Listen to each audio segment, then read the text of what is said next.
Welcome to our channel. నేను మీ master Durga Prasad. Telugu రాష్ట్రాల విభజన హామీల సాధన సమితి అధ్యక్షులు చలసాని శ్రీనివాస్ గారు మనతో పాటు ఉన్నారు. నమస్కారం సార్. నమస్కారం అండి. నమస్కారం ప్రసాద్ గారు. సార్, ఇప్పుడు తెలుగు రాష్ట్రాల్లో ఎలక్షన్లు అంటే లోక్సభ ఎలక్షన్స్ ఉన్నాయి, అలాగే ఆంధ్రప్రదేశ్లో మాత్రం ఆ రాష్ట్రం యొక్క ఎలక్షన్స్ ఉన్నాయండి. దీంట్లో ప్రత్యేకంగా ఈ బీజేపీ, జనసేన, టీడీపీ మూడు కలిసిని అదొక కూటమి, ఇక్కడేమో మనకి వైసీపీ ఒక వైపు ఉందండి సింగిల్గా.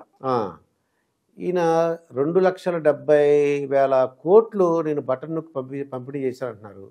మళ్ళీ ఆయనే రావడానికి అవకాశం ఉందా లేదా అండి? అసలు ఏంటి పరిస్థితి? క్యాండిడేట్స్ లిస్ట్ 175 లిస్ట్ ఇచ్చేసారండి. పార్లమెంట్ లిస్ట్ కూడా వచ్చేసింది. ఒక్కటి అనకాపల్లి తప్ప.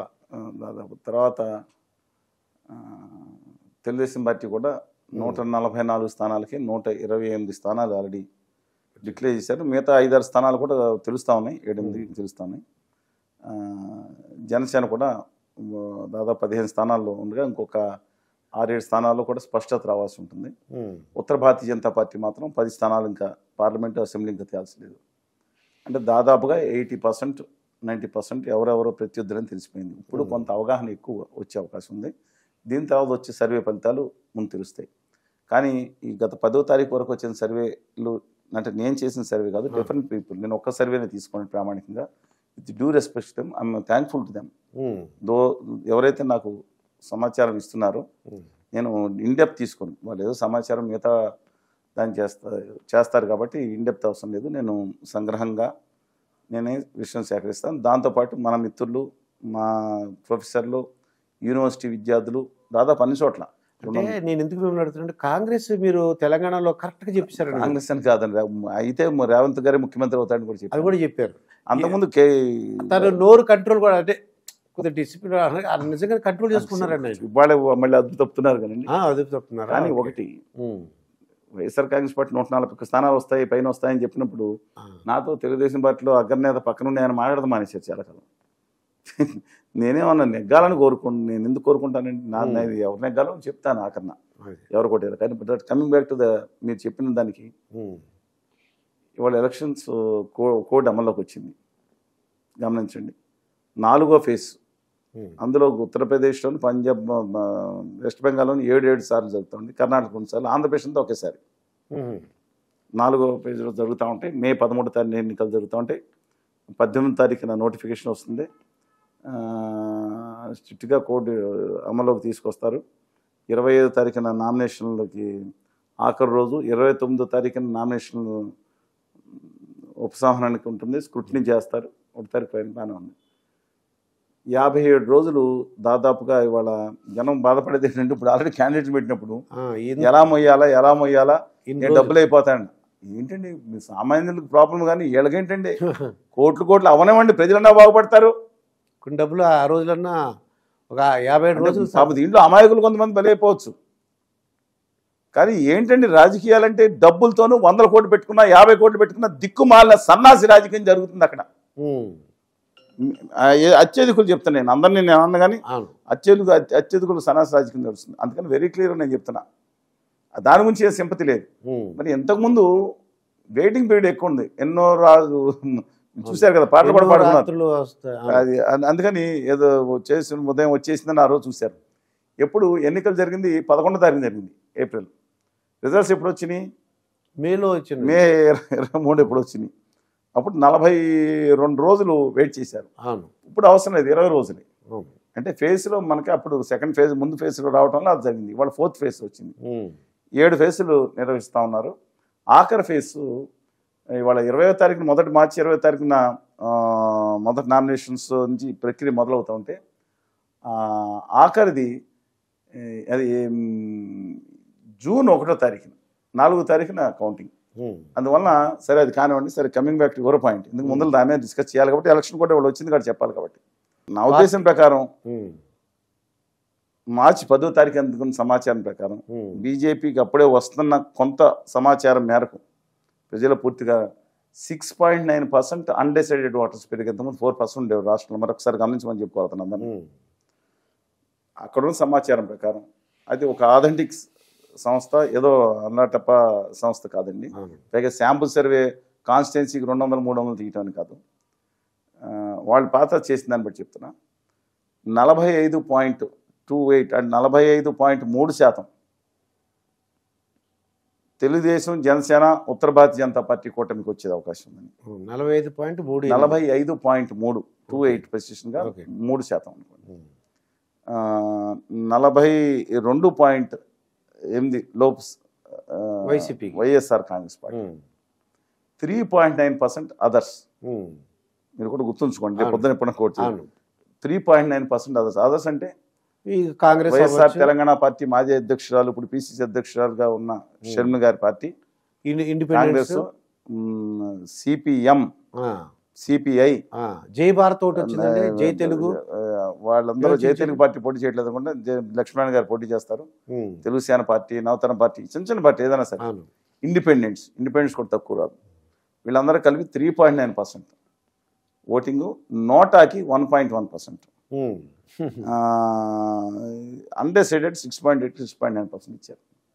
అన్డెసైడెడ్ ఓటర్స్ దాదాపు 4%-7% పెరిగారు. ఎందుకని బీజేపీతో కలిసిన తర్వాత ఇటు డైరెక్ట్ నాకు కత్తేసుకుని ఓడుచుకోవడానికి వస్తాడు బీజేపీ తీసుకుని, ఆయన వెనకమాల కూడా ఆయన చేయిస్తే ఆయన కూర్చుంటే ఏం చేయాలనేది కొంత పెరుగుంటుంది. పైగా షర్మిల గారి విషయంలో కొంచెం ఈవిడ అంటున్నారు ఆస్తులు తగాదాకు వచ్చారా లేకపోతే దేనికి వచ్చారా ప్రజలు డిసైడ్ చేసుకోవాల్సింది. రాహుల్ గాంధీ గారి మీద సింపతి ఉంది, ఐఎమ్ డామింగ్ 100%. ఇప్పుడు రేవంత్ రెడ్డి గారిని తీసుకొచ్చారు, తీసుకొస్తామని చెప్పారు, సభ జరుపుతున్నారు అన్నారు.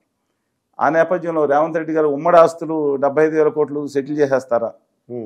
అయితే మన ఉత్తరాంధ్రలో 26 బీసీ కులాలని ఏకపక్షంగా దుర్మార్గంగా లేపేశారు.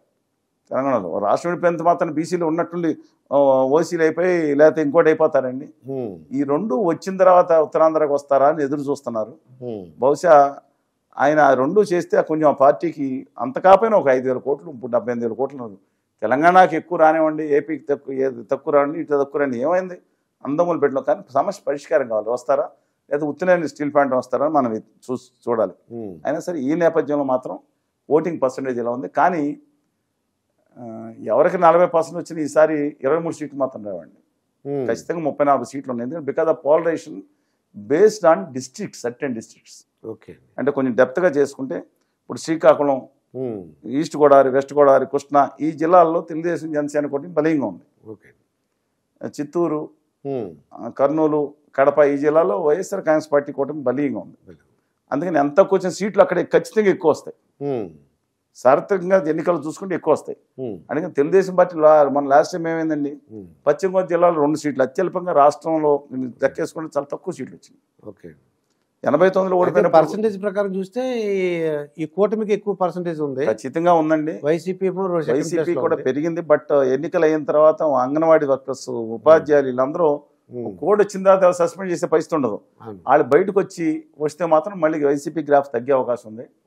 ఓన్లీ ఒక్కదాని వల్ల పెరగాలి. ఫ్రీ ఎలక్ట్రిసిటీ కనుక తెలంగాణ ఇచ్చిన 200 యూనిట్లో 150 యూనిట్లో ఎస్సీలకు ఇస్తున్నారు, ఎస్టీలకు మిగతా అందరికి కూడా ఇస్తాము. ఎవరికి బిలో పావర్టీ లేనో లేదంటే ఒక కారు లేనో ఏదో ఉంటుంది కదా నార్మల్ పెట్టుకుని, అది కనుక రైతు మాఫీ. ఎందుకంటే ఈయనకి విశ్వసనీయత ఎక్కువ ఉంటుంది, చంద్రబాబు నాయుడు గారి విశ్వసనీయత విజన్లో ఉంది, అప్పుడు ఈయన సమస్య దాంట్లో ఉంది. 2 విశిష్ట వ్యక్తులే వాళ్ళు. అందువలన ఇది కనుక ఎక్కువ మంది అమ్మితే దెన్ ఈ will come back again in to the giving a tough fight. So ఇదండి తెలుగు రాష్ట్రాలలో ఎంపీ మన గురించి ఆలోచిద్దాం. ఎంపీ గురించి ఆలోచిస్తే లాస్ట్ ఫైనల్గా ఎలా ఉండిపోతుంటారు తెలుగు రాష్ట్రాల్లో ఎంపీలు అంటే ఆంధ్రప్రదేశ్, తెలంగాణ ఎంపీలు ఎవరు? 42 మంది ఎంపీల్లో దాదాపు ఇప్పుడు 17 మనకి తెలంగాణ 17 తెలుసండి. 17 సీట్లలో ఒకటి ఎంఐఎం ఏదో సెపరేట్ రిజర్వ్డ్ క్యాండిడేట్ కింద పెట్టేసుకున్నారు. అది సరే, అది ఏదోనా సరే. అప్పుడు వెంకయ్యనాయుడు గారు బాగా టఫ్ ఫైట్ ఇచ్చారు. వెంకయ్యనాయుడు గారు పోటీ చేసినప్పుడు దాదాపు ఒక క్షణంలో ఆధిక్యత కూడా వచ్చింది. ఏది మొదట్లో ఆధిక్యత కాదు, 1,00,000 ఓట్ల కౌంట్ని దాటిన తర్వాత కూడా ఆధిక్యత వచ్చింది. తర్వాత శివరెడ్డి గారు పోటీ చేసినట్టున్నారు, ప్రతాప్ రెడ్డి గారు పోటీ చేశారు. సరే ఏది జరిగినా నా అభిప్రాయం ప్రకారం మాత్రం తెలంగాణలో 8 నుంచి 9 స్థానాలు కాంగ్రెస్ పార్టీ నెగ్గే అవకాశం ఉంది మార్చి 10వ తారీఖు. BRS party being sandwiched between Congress అని తెలిసి ఢిల్లీలో ఆయన ఉండు, లోకల్లో ఈయనుండు మధ్యలో ఈయనకి ఏంది అనే ఒకటి వాదన వస్తుంది. అందువల్ల వాళ్ళు అనవసరంగా టీఆర్ఎస్ తీసుకెళ్లి బీఆర్ఎస్ చేసుకున్నారు. అనవసరంగా నేను కాదు, వాళ్ళ పార్టీ విజ్ఞతే.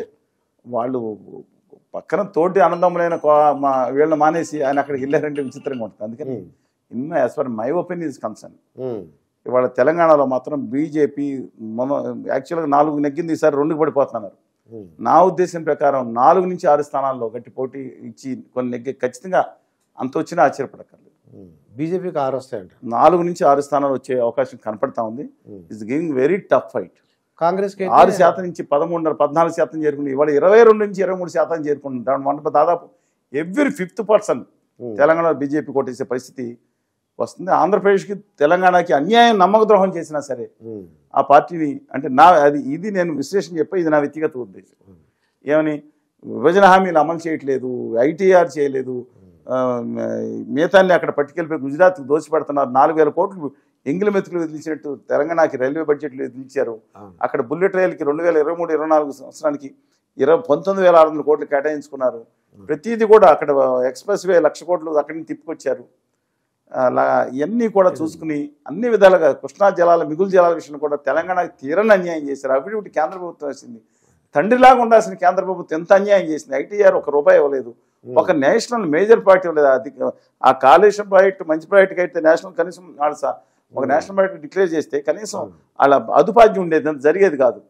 అందుకని వాళ్ళు ఇమ్మని అడిగారు. వీళ్ళు ఒక నేషనల్ ప్రాజెక్ట్ ఇవ్వండి అంటే ఒక్కడు కూడా ఇవ్వలేదు. తెలంగాణకి ఎనలేని విధంగా అన్యాయం చేసింది, అలాగే ఆంధ్రప్రదేశ్ కూడా. అందుకని నా అభిప్రాయం ప్రకారం డిస్పైట్ దట్ సెంటిమెంట్ తెలంగాణలో అండి పార్టీ అంటే ఫస్ట్ స్టేట్ లాస్ట్ టైము ఈ సారు కారు 16 అని చెప్పేసి అనేవారు.